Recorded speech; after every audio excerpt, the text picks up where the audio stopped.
자, 이제 9월달, 9월달 시작되었어요. 9월 첫 주, 9월 6일 주일 예배를 하나님께 드리겠습니다. 다 같이 사도신경으로 신앙 고백합니다.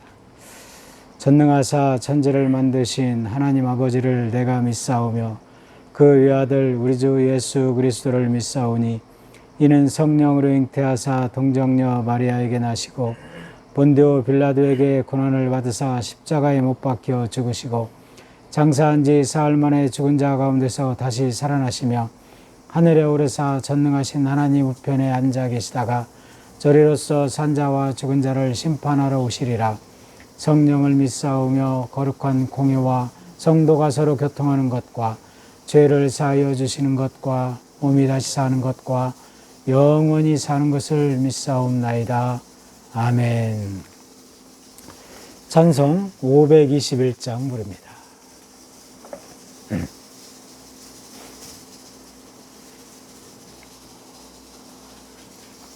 찬송가 521장 다 같이 부르겠습니다.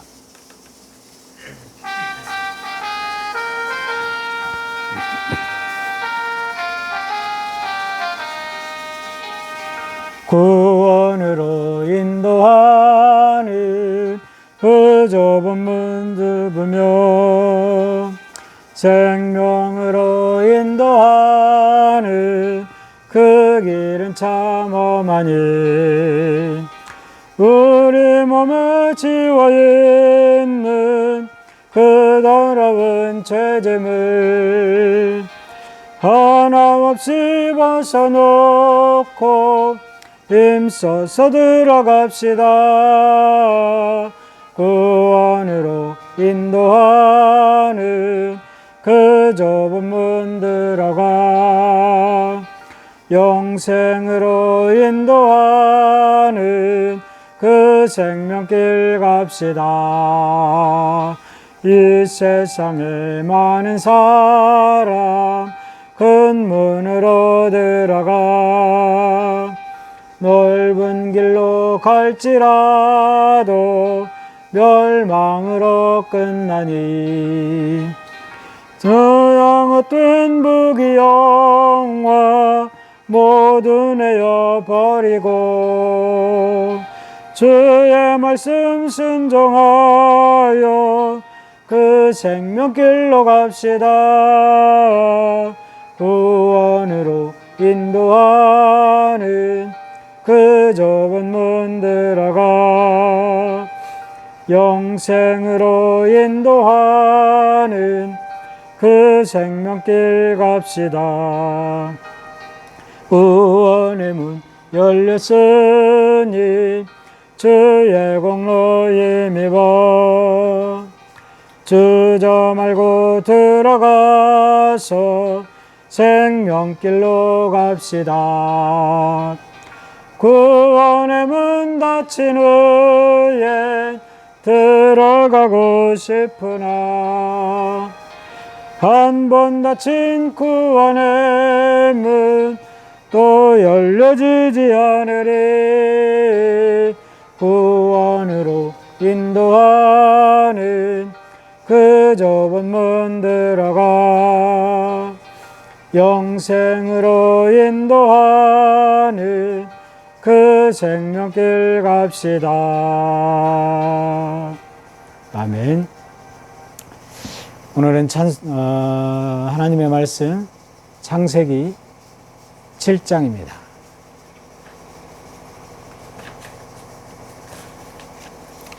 구약성경 8페이지 창세기 7장 1절부터 24절 말씀 한 절씩 돌아가면서 통독합니다. 여호와께서 노아에게 이르시되 너와 내 온 집은 방주로 들어가라. 이 세대에서 내가 내 앞에 의로움을 내가 보았음이니라.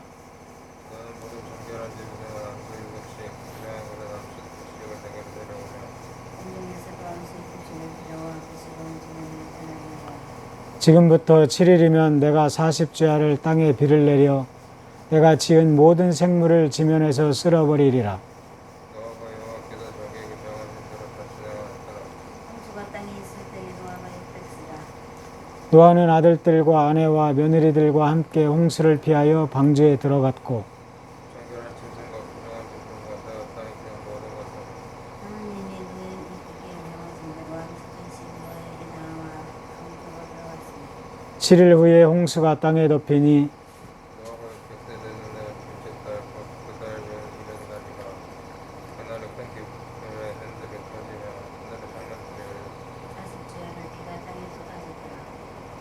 곧 그날에 노아와 그의 아들 셈, 함, 야벳과 노아의 아내와 세 며느리가 다 방주로 들어갔고 그리고 모든 들짐승이 그 종류대로 모든 가축이 그 종류대로 땅에 기는 모든 것이 그 종류대로 부르짖어 같은 모든 생명의 기운이 있는 육체가 동시에 노아에게 나와 방주로 들어갔으니 들어간 것들은 모든 것의 암수라. 하나님이 그에게 명하신 대로 들어가매 여호와께서 그를 들여보내고 문을 닫으시니라. 홍수가 땅에 40일 동안 계속된지라. 물이 많아져 홍수가 땅에 떠올랐고 물이 더 많아져 땅에 넘치매 방주가 물 위에 떠다녔으며 물이 땅에 더욱 넘침에 천하의 높은 산이 다 잠겼더니 물이 불어서 15개 빛이 나오더니 산들이 잠긴지라. 땅이 움직이는 생물이 다 죽었으니 곧 새와 가축과 들짐승과 땅에 기는 모든 것과 모든 사람이라. 육지에 있어 그 코에 생명의 기운에 숨이 있는 것은 다 죽었더라. 지면의 모든 생물을 쓸어버리시니 곧 사람과 가축과 기는 것과 공중의 새까지라. 이들은 땅에서 쓸어버림을 당하였으되 오직 노아와 그와 함께 방주에 있던 자들만 나왔더라. 다 같이 물이 150일을 땅에 넘쳤더라. 아멘. 오늘은 창세기 7장을 공부해 보겠습니다.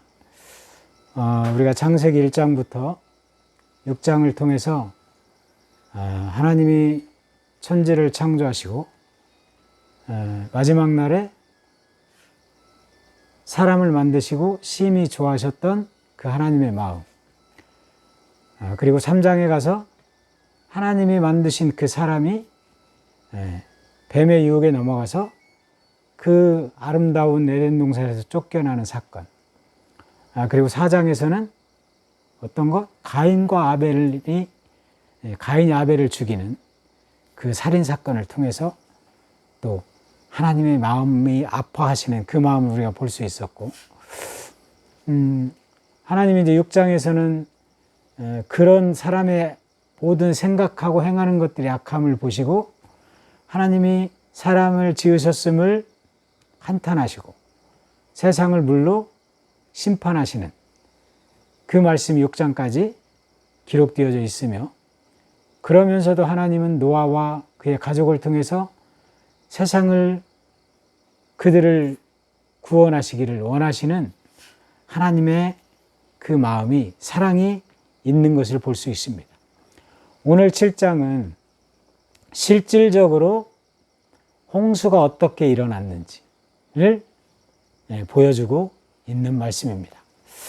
시작하면서 보면 1절에 보면 뭐라고 말씀하시냐면, 이 세대에서 하나님이 노아에게 하시는 말씀이에요. 이 세대에서 내가 내 앞에 의로움을 내가 보았음이니라, 이렇게 말해요. 하나님이 세상을 물로 심판을 하시면서 노아 한 사람을 주목해 보셨다는 것이지. 그리고 그를 통해서 120년이라는 세월 동안 6장 마지막 절에 보면 뭐라고 말하냐면, 노아가 그와 같이 하여 하나님이 자기에게 명하신 대로 다 준행했다, 이렇게 말해요. 하나님이 명령하신 그 방주 만드는 일을 120년 동안이나 끊임없이 매일 산을 오르락내리락 하면서 방주를 만드는데 그 명령을 다 준행한 노아. 이제 그 방주가 다 만들어지자 하나님은 그 노아를 방주에 놓고 방주를 통해서 세상에 그 물로 심판하는 그 중에서도 또 인간들의 그 후손과 그 다음에 세상에 하나님이 만드신 모든 생물들을 그 씨들을 살려서 그 씨들의 후손들을 통해서 세상에 다시 충만하기를 원하시는 하나님의 계획이 담겨져 있는 것 또한 우리가 바라볼 수 있다라는 것이죠. 그러면서 3절에서 하나님이 뭐라고 말씀하시냐면 공중의 새도 암수 7씩을 데려와 그 씨를 온 지면에 유전하게 하라. 사람의 악한 생각과 마음이 악한 것을 보시고 세상을 심판하기 위해서 물을 사용하신 하나님이 그러면서도 어떻게? 모든 공중의 새도 암수 7씩을 데려와 그 씨를 온 지면에 유전하게 하라 이렇게 말하는 거죠. 모든 생물들을 다시금 하나님은 물로 세상을 심판하고 세상을 끝내버릴 계획이 아니셨다라는 것이죠. 그러면서도 심판하시면서 구원의 계획 또한 가지고 계셨다. 그래서 이들을 통해 새롭게 또 다른 세상을 만들어가기를 원하시는 하나님의 마음이 담겨져 있다. 그 안에는 노아와 그의 가족들이 포함되어져 있다라고 말하죠. 노아가 이 홍수가 일어나는 그때에 노아의 나이는 600세라라고 오늘 6절은 말합니다. 노아가 600세 되었을 때에 홍수가 일어났고 그 방주에 들어간 사람들은 어떤 사람들? 코로 숨쉬는 모든 동물들과 그리고 노아의 가족, 노아와 하나님은 노아에게 뭐라 그랬어요? 모든 동물의 암수를 방주에 넣으라 그랬잖아요. 사람도 노아의 부부와 아들들 셋의 부부들 해서 모두 8명이라는 사람이 방주에 들어갔다라는 것이죠. 그렇게 해서 이제 홍수는 시작되었고 11절에 보면 뭐라고 말씀하냐면 노아가 600세 되던 해 둘째 달 곧 그 달 11의 날이라. 이날에 홍수가 시작되었다는 것이지. 11의 날이라. 그날에 큰 기품의 샘들이 터지며 하늘의 창문들이 열렸다라고 말해요. 큰 기품의 샘들이 터졌고 하늘의 창문이 열렸다. 하늘의 창문이 열렸다는 것은 하늘에 있는 모든 그 물이 다 쏟아졌다라는 것이죠. 그리고 비가 내린 기간은 40일이었다. 40일 주야로 비가 땅에 쏟아졌다라고 말해요. 그러면서 어떻게? 하늘의 창문이 열렸고 샘들이 터졌다. 위에서도 쏟아졌고 밑에 있는 물도 터졌다라는 것이죠. 이렇게 40일 동안 내린 비가 얼마나 많았습니까? 그리고 이 온 땅에 그 내린 비가 15규빗이 달했다 이래요. 15규빗. 15규빗이면은 한 규빗이 약 한 45cm에서 한 50cm. 이 정도 되면 생각해 보면 15규빗이면 얼마? 약 한 7, 8m. 7m에서 한 8m 정도 된다라고 우리가 짐작해 볼 수 있어요. 이번에 태풍 바비로 인해서 제주도 한라산에 한라산 백록담이 만수가 됐대요. 만수. 그때 그 한라산에 내린 비가 얼마였냐면 1000mm. 1000mm면 1m.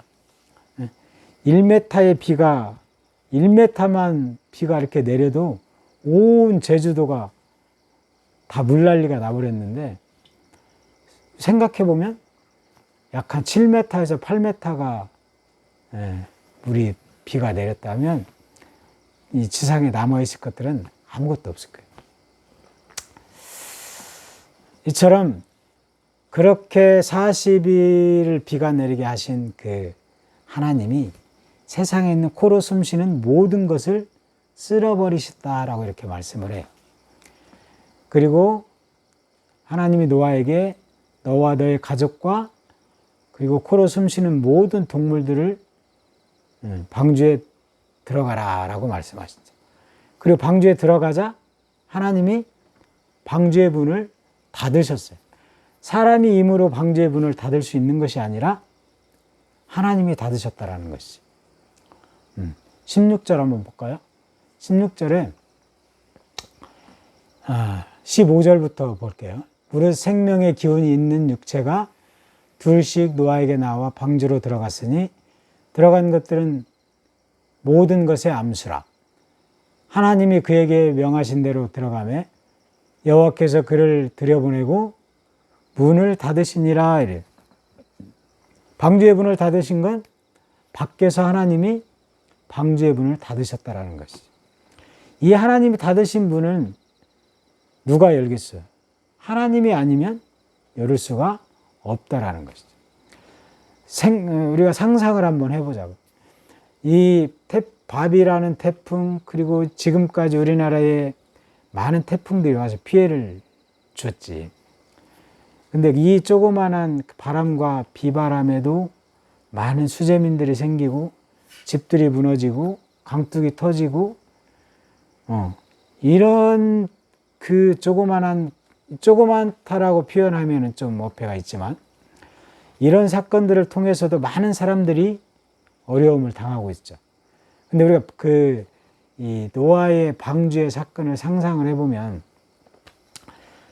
노아가 그것도 뭐 평지도 아니고 산 위에다가 방주를 지었는데 이제 하나님이 방주의 문을 닫으셨어. 닫으시고 비가 40주야를 내리니까 사람들은 어떻게 했어요?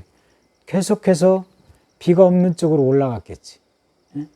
이 평지에 있다가 물이 차지 않는 쪽을 향해서 계속 올라갔을 거야. 그러면서 어디까지 갔겠어요? 방주 앞에까지 갔을 거야. 그러면서 그들은 노아를 향해서 엄청난 소리를 내면서 아우성을 쳤을 거예요. 그러나 노아 또한 그 문을 열어줄 수가 없었다라는 것이지. 노아도 그 문을 열 수가 없었다. 방주의 문을 닫으신 분은 하나님이셨기 때문에. 그리고 구원의 열쇠는 어디에 있냐? 하나님한테 있다라는 것을 보여주고 있는 것이죠. 요한복음 11장 25절부터 26절에 보면 뭐라고 말씀하시냐면 예수께서 이르시되 나는 부활이요 생명이니 나를 믿는 자는 죽어도 살 것이다 이렇게 말해요. 그리고 26절에서 살아서 나를 믿는 자는 영원히 죽지 않을 것이다. 방주 안에 있는 자들은 살아남았어요. 노아와 그의 가족들 그리고 노아를 통해서 그 방주 안으로 들어갔던 많은 동물들은 다 살아남았다는 것이죠. 그런데 그 밖에 있는 자들은 죽을 수밖에 없었다는 것. 이것이 하나님의 뜻이었다. 15규빗의 그 물이 땅에 창궐함으로 인해서 코로 숨쉬는 모든 것은 다 죽었다라고 말해요. 22절에 보면 육지에 있어 그 코에 생명의 기운의 숨이 있는 것은 다 죽었더라 이렇게 말해요. 그리고 남은 자들은 방주에 있던 자들만 남았다.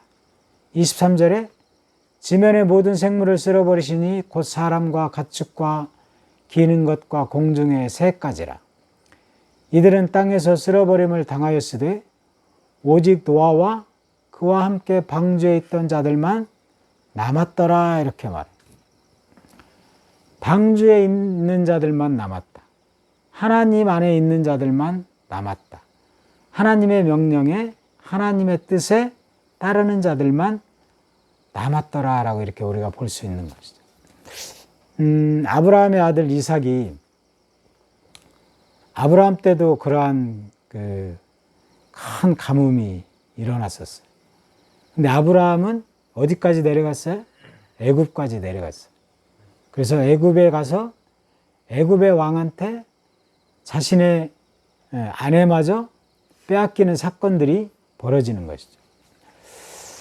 그 이후에 이제 아브라함의 아들인 이삭 때도 그곳에 큰 가뭄이 일어납니다. 그래서 이제 가뭄이 일어나면 당시의 사람들의 이 생활의 양식을 우리가 생각해 보면은 유목민들은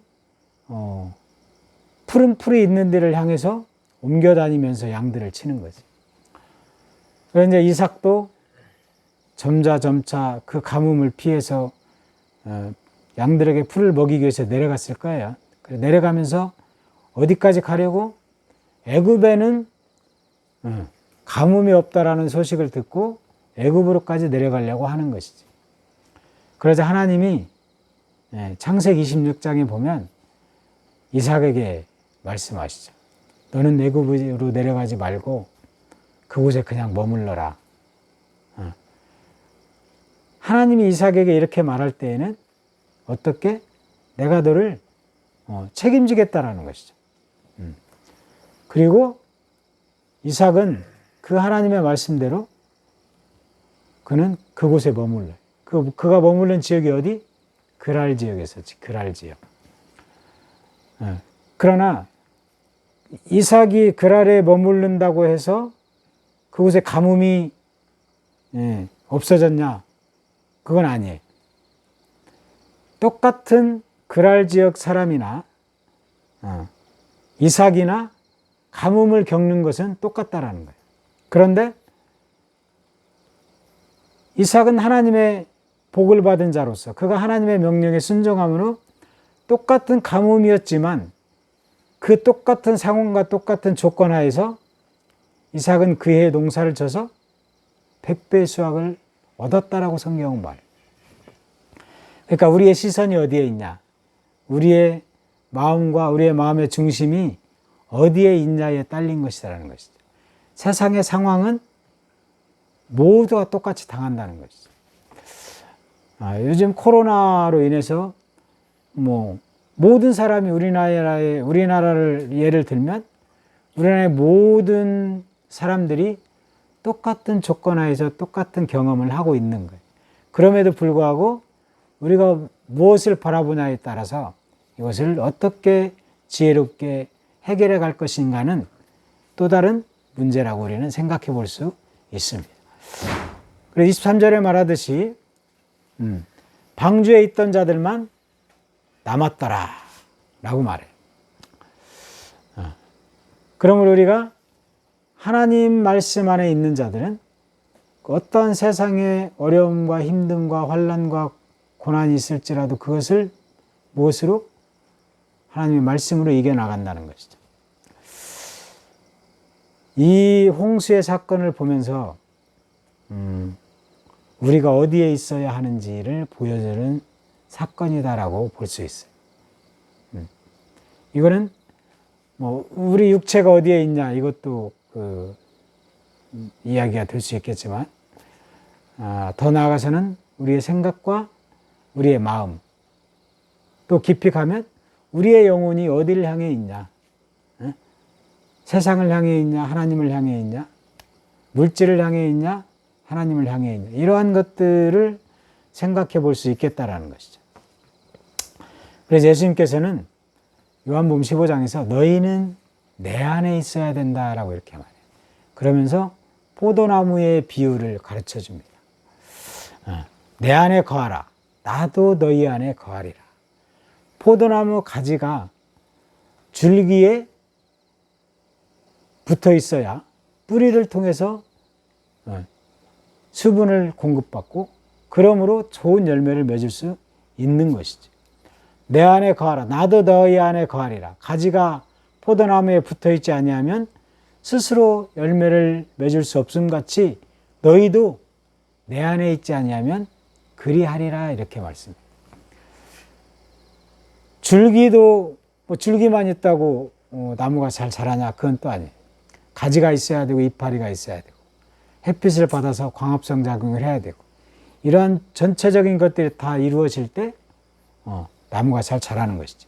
그래서 예수님께서는 너희는 내 안에 있어라. 그러면 너희는 살 것이다 라고 말해요. 그러면서 나는 포도나무요 너희는 가지라. 그가 내 안에 내가 그 안에 거하면 사람이 열매를 맺는다라고 이렇게 말씀해요. 그러나 너희가 나를 떠나서는 아무것도 할 수 없다. 이렇게 예수님께서도 가르치시지.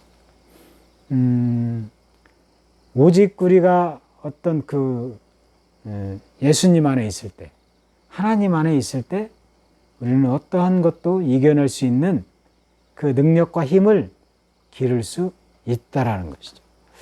우리가 창세기 7장을 그저 그 당시에 홍수의 사건이다라고만 생각하지 말고 오늘 우리의 삶에 적용해 보면 우리가 어디에 있어야 하는지, 우리는 오직 노아와 그와 함께 방주에 있던 자들만 남았다라고 하는 이 말씀 가운데에서 우리가 똑같은 조건과 똑같은 상황 가운데에서도 우리가 무엇을 바라보고 무엇을 향해서 나아가야 하는지를 보여주고 있다라는 것이죠. 이 말씀을 통해서 방주로 들어가라라고 하는 그 하나님의 말씀에 우리가 따르고 순종함으로, 또 우리가 하나님 안에 거함으로, 주님은 나의 포도나무요 나는 가지라고 고백하면서 우리가 줄기에 맺혀서 줄기에 붙어 있어서 온전한 그 뿌리와 줄기를 통해서 주는 그 수분과 영양분을 우리가 먹음으로 인해